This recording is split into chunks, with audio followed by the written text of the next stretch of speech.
Namaste.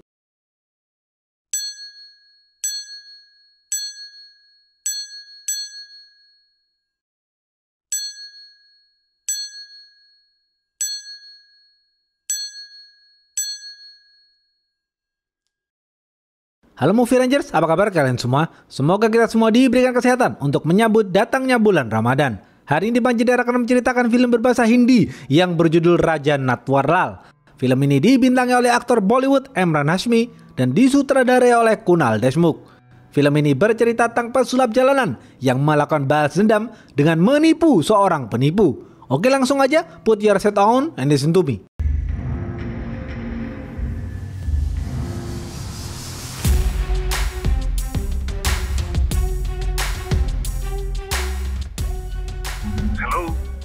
Pemeran-pemeran film ini antara lain, Raja adalah pesulap jalanan, Raghav adalah sahabat Raja, Yogi adalah penipu jenius, Yadav adalah mafia, dan Kapolsek. Raja adalah pesulap jalanan yang jago menipu. Sehari-hari, Raja selalu menghabiskan waktu berdua bersama sahabatnya bernama Raghav. Raja sudah menganggap Raghav sebagai saudaranya sendiri. Suatu hari, Raja dan Raghav menipu orang-orang di pasar dengan permainan kartu. Dari permainan itu, Raja dan Raghav mendapatkan banyak uang. Meskipun menipu, Raja adalah orang yang dermawan. Raja memberikan semua uangnya kepada para anak jalanan. Raja juga meminta kepada anak-anak jalanan agar tidak bolos sekolah. Raja memiliki kekasih bernama Zia. Zia adalah gadis cantik yang baik hati. Zia bekerja sebagai penari di klub malam. Raja sangat mencintai Zia, begitupun dengan Zia yang sangat mencintai Raja. Suatu malam, Raja pergi ke restoran. Di sana, Raja mendengar pembicaraan dua orang yang akan memindahkan uang dalam jumlah besar. Raja tertarik ingin merampok uang itu. Raja pergi ke rumah Raghav dan membicarakan hal ini. Raja lalu membujuk Raghav untuk ikut bersamanya merampok uang dalam jumlah besar. Raghav mengatakan, "Raja, jika kau ingin melakukan sesuatu yang besar, kau harus mengajak rekanku bernama Yogi, karena Yogi ahli dalam strategi." Raja membalas, "Tidak usah Raghav, kita berdua sudah cukup." Raghav menolak karena uang sebanyak itu pasti memiliki resiko yang tinggi dan mereka berdua tidak tahu siapa pemilik uang itu. Raja terus memohon dan akhirnya Raghav setuju. Besok pagi, Raja dan Raghav mulai beraksi. Mereka berdua membuntuti mobil dua orang yang akan memindahkan uang itu. Raja dan Raghav kemudian menukar mobil dua orang itu dengan mobil kembar yang sudah mereka siapkan. Kemudian dua orang itu masuk ke dalam mobil kembar dan akhirnya Raja dan Raghav berhasil mencuri uang mereka. Raja dan Raghav senang karena mereka berhasil mendapatkan uang yang banyak. Uang itu disimpan sementara waktu di rumah Raghav. Tapi ternyata uang yang mereka curi milik seorang mafia bernama Yadav. Yadav adalah mafia kaya yang menghasilkan uang dari menipu. Yadav tinggal di Cape Town, Afrika Selatan. Di sana Yadav dikenal kejam. Terlihat di rumahnya, Yadav sedang marah kepada seseorang yang menjual tongkat kriket palsu kepadanya. Yadav langsung memukul orang itu dengan tongkat hingga tewas.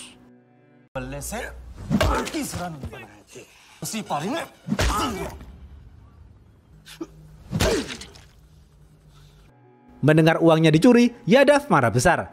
Yadav mengirim pembunuh bayaran untuk mencari Raja dan Raghav di India. Malam hari, Raja pergi menemui Zia. Raja juga melamar Zia. Sedangkan Raghav sedang menikmati waktu bersama anak dan istrinya. Saat Raghav ingin mengambil uang yang ia curi, Raghav menemukan bercak darah. Raghav mulai khawatir. Tiba-tiba, sebuah mobil datang dan berhenti di depan rumah Raghav. Mobil itu milik pembunuh bayaran yang disewa Yadav. Raghav tahu mobil itu berniat mengambil uang yang Raja dan Raghav curi. Raghav lalu menghampiri mobil itu dan mengembalikan uang yang ia curi. Si pembunuh bayaran menerima uang itu dan menanyakan rekan Raghav yang juga ikut mencuri. Raghav mengatakan ia hanya mencuri seorang diri. Tiba-tiba Raja datang menggunakan bajai. Raghav yang melihat Raja datang melarang Raja turun dari bajai dengan gerakan tangan. Raghav berbohong untuk melindungi Raja. Pembunuh bayaran itu lalu masuk ke dalam mobil dan menembak Raghav hingga tewas. Raja berlari menghampiri Raghav. Raja menangis sedih di depan mayat Raghav. Raja memberitahu istri Raghav sambil menangis penuh sesal. Raja lalu pergi ke rumah Zia dan menceritakan apa yang terjadi.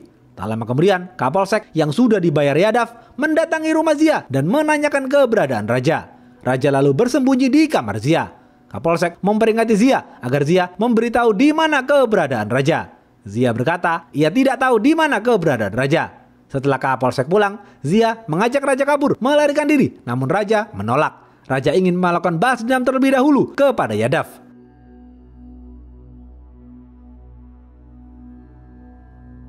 Raja teringat bahwa Ragav pernah menyuruhnya untuk menemui Yogi. Besok pagi, Raja pergi mencari Yogi. Yogi adalah penipu cerdas yang ahli dalam strategi. Saat bertemu Yogi, Raja mengajak Yogi bekerja sama untuk menipu Yadav. Awalnya, Yogi menolak. Yogi lalu bertanya kepada Raja apa alasannya ingin balas dendam. Raja mengatakan, aku ingin membalas kematian Ragav yang sudah aku anggap seperti saudaraku sendiri. Mendengar alasan Raja, Yogi tersentuh dan bersedia membantu Raja. Di klub malam, Kapolsek mendatangi Zia dan terus menekan Zia. Kapolsek mendesak agar Zia memberitahu di mana keberadaan Raja. Pagi hari, Yogi mengajak Raja pergi untuk mengajarinya filosofi trik sulap agar nanti Raja berpikir cerdas dalam menipu mafia seperti Yadav. Sepanjang perjalanan, Raja kesal karena Yogi hanya mengajaknya berkeliling dan menyuruhnya membawa barang-barang Yogi. Yogi mengatakan kunci keberhasilan dalam permainan besar adalah kesabaran. Yogi menunjukkan Raja trik sulap sederhana, yakni menggelindingkan rokok. Yogi mengatakan, Raja, aturan pertama dari permainan besar adalah musuhmu harus melihat apa yang kau ingin mereka lihat. Raja bingung bagaimana Yogi bisa menggelindingkan rokok itu. Padahal Yogi hanya meniupnya, namun Yogi berhasil membuat mata Raja fokus pada rokok. Raja bertanya kepada Yogi apa rencana selanjutnya.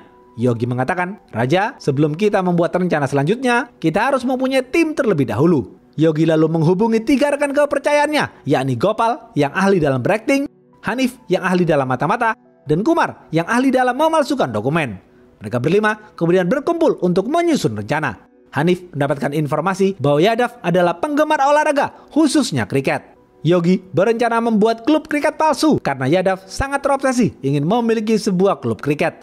Selama ini, Yadav tidak bisa membeli klub kriket di India karena Yadav banyak melakukan bisnis ilegal di Afrika Selatan yang membuat kekayaan Yadav tidak diakui pemerintah India. Karena itu, Raja dan tim akan menjual klub kriket palsu kepada Yadav secara legal. Setelah itu, Raja pergi menemui Zia. Yogi memberkatkan Raja bahwa cinta hanya akan menghancurkannya. Raja tidak menggubris perkataan Yogi dan tetap menemui Zia. Raja mengajak Zia diam-diam ikut ke Cape Town, Afrika Selatan. Terlihat pembunuh bayaran Yadav bernama Suresh masuk ke dalam klub malam Zia dan mencari Raja. Namun Suresh tidak melihat Raja. Kapolsek tahu Raja dan Zia akan pergi ke Afrika Selatan. Kapolsek ingin tahu apa rencana Raja kepada Yadav. Kapolsek menelpon Zia dan mengancam akan membunuh Raja jika Zia tidak memberitahu rencana Raja. Di Cape Town, Afrika Selatan, Raja dan tim menghadiri acara pelelangan trofi Piala Dunia. Raja melihat Yadav untuk pertama kalinya di acara itu. Terlihat jelas Raja menatap Yadav dengan penuh amarah. Yogi menasihati Raja dengan mengatakan, Raja, jangan menjadi bangsa emosimu sendiri. Semakin kau tenang, balas dendam ini akan terasa manis. Aku juga sangat marah kepada Yadav karena ia sudah membunuh Ragav, adikku. Raja kaget karena Raja baru tahu ternyata Ragav adalah adiknya Yogi. Raja dan tim mulai menjalankan aksinya. Yogi, Hanif, dan Kumar menyamar jadi peserta lelang dan duduk di dekat Yadav. Yogi lalu berkenalan dengan Yadav dan terus memprovokasi Yadav. Sementara Raja menyiapkan trofi Piala Dunia palsu. Gopal menyamar sebagai polisi dan menelpon panitia lelang. Gopal mendesak panitia agar membubarkan acara pelelangan itu karena trofi Piala Dunia yang asli telah dicuri. Panitia pun panik dan percaya dengan Gopal. Tak lama kemudian, acara pun dibubarkan. Di luar ruangan, Raja berpura-pura memberikan trofi Piala Dunia palsu kepada Yogi. Yogi langsung membayar Raja uang dengan jumlah besar. Aksi mereka berhasil dilihat Yadav.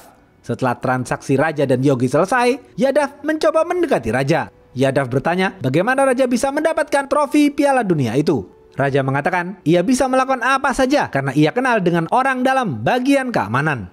Raja lalu menceritakan bahwa akan ada klub kriket baru yang akan dibeli Yogi. Raja mengatakan kepada Yadav bahwa ia bisa membuat Yadav menjadi pemilik klub kriket itu, asalkan Yadav berani membayar mahal. Yadav senang dengan tawaran Raja, namun Yadav belum sepenuhnya percaya dengan Raja. Yadav lalu kembali pulang.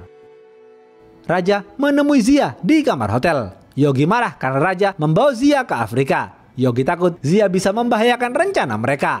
Zia meminta Raja untuk tidak melakukan balas dendam kepada Yadav karena Zia khawatir dengan keselamatan Raja. Zia meminta Raja memilih antara dirinya atau obsesi balas dendamnya. Raja tetap memilih balas dendam. Besok pagi, Raja berdiri di depan rumah Yadav untuk memancing perhatian Yadav. Yadav pun terpancing dan memerintahkan penjaga rumahnya untuk mempersilahkan Raja masuk. Raja masuk dan langsung membicarakan bisnis dengan Yadav. Raja menawarkan klub kriket kepada Yadav.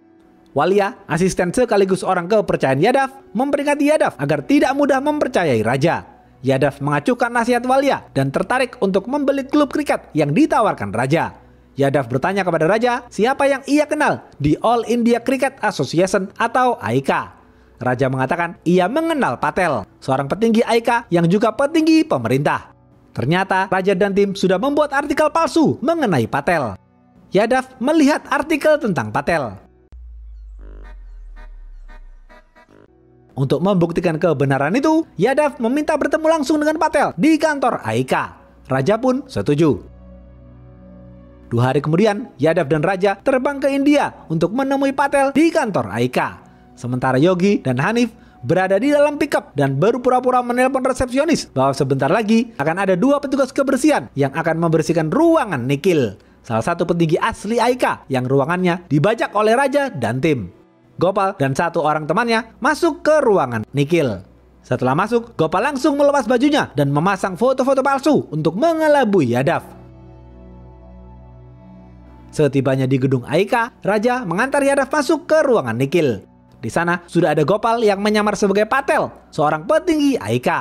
Raja mengobrol basa-basi dengan Gopal, sedangkan Yadav melihat foto di sekeliling ruangan. Mereka bertiga kemudian menelpon petinggi AICA yang tidak lain adalah Yogi. Yogi menyamar sebagai petinggi dan berpura-pura tidak setuju dengan rencana Yadav yang ingin membeli klub kriket itu. Namun Raja akan berjuang agar Yadav bisa membeli klub itu. Mereka bertiga lalu keluar ruangan dan kembali pulang. Di saat yang bersamaan, Nikhil asli sedang berjalan ke ruangannya dan dengan cepat Gopal berganti baju dan mengganti name tag ruangan itu seperti semula.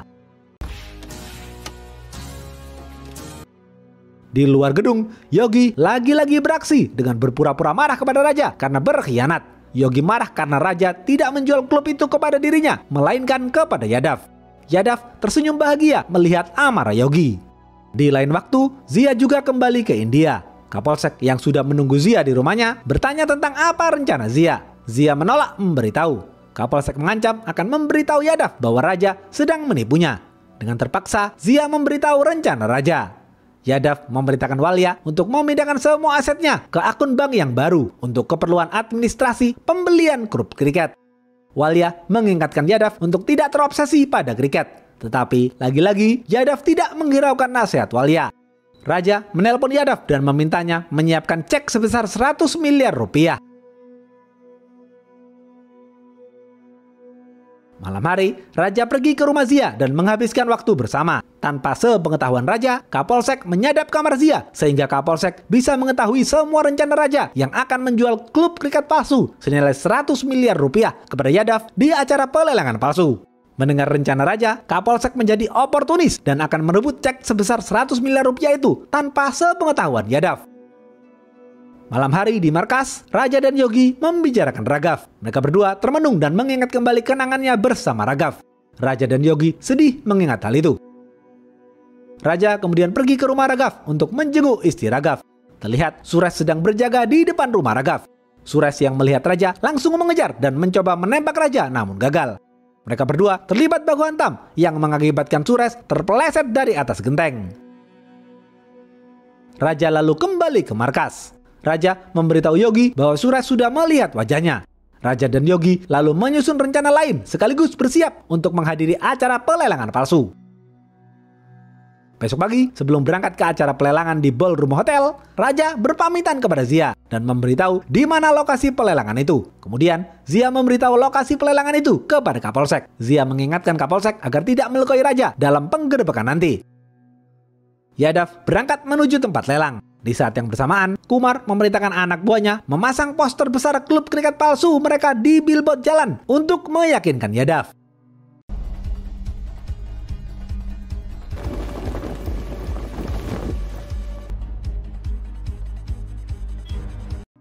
Tak lama kemudian, Yadav tiba di lokasi. Acara lelang langsung dimulai dan Yadav menjadi pemenangnya. Saat akan memberikan cek 100 miliar rupiah, Yadav mendadak merasa ragu. Lalu tiba-tiba Kapolsek datang dan melakukan penggerebekan. Kapolsek memberitahu Yadav bahwa acara pelelangan ini adalah ilegal. Dengan cepat, Yogi dan tim berhasil merebut cek 100 miliar dari tangan Yadav dan kabur melarikan diri. Mereka bersembunyi di dalam hotel, lalu menyamar menjadi chef dan cleaning service hotel. Sedangkan Raja ditangkap oleh Kapolsek. Kapolsek memberitahu Yadav bahwa Raja adalah rekan Ragav yang pernah mencuri uangnya. Yadav marah besar dan memerintahkan Kapolsek menangkap mereka semua. Namun Kapolsek tidak tahu Yogi kabur kemana.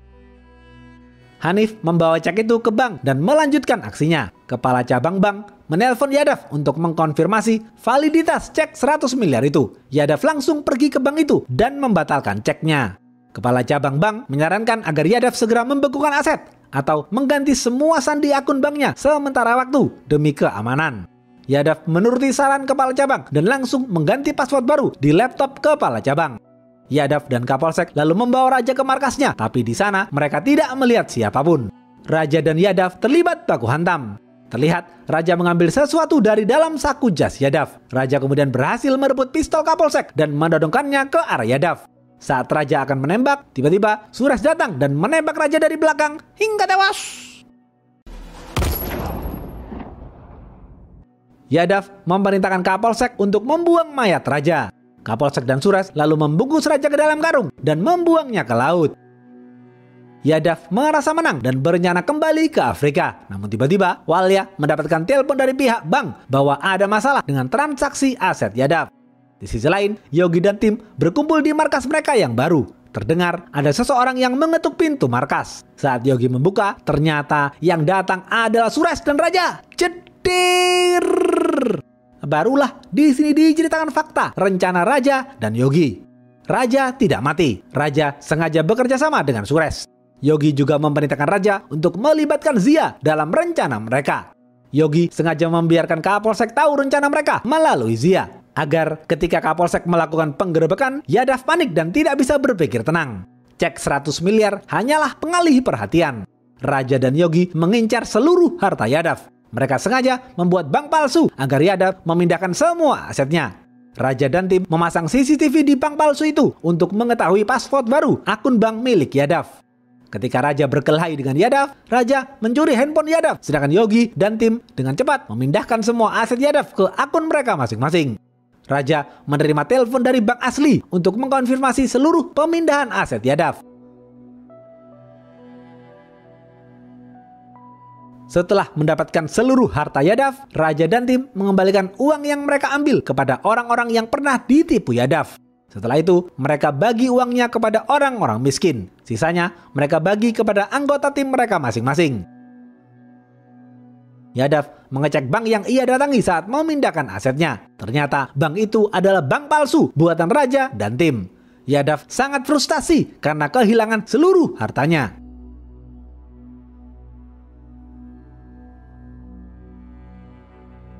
Raja memberikan setengah jatah miliknya untuk istri Ragav. Raja meletakkan uang itu di depan pintu rumah Ragav.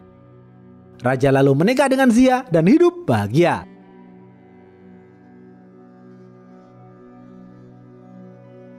Habis. Apa pesan dari film ini? Dua video abang yang terakhir bercerita tentang penipu. Di zaman teknologi yang memuat banyak konten, seringkali terjadi penipuan. Seperti halnya yang terjadi sekarang ini. Tapi beruntung, kepolisian berhasil menangkap penipu-penipu yang berkedok afiliator. Kepada teman-teman Movie Rangers, berhati-hatilah terhadap penipu. Oleh karena itu, kita harus berpikir cerdik agar kita tidak tertipu. Oke, segitu aja video kali ini. Stay watching and see you!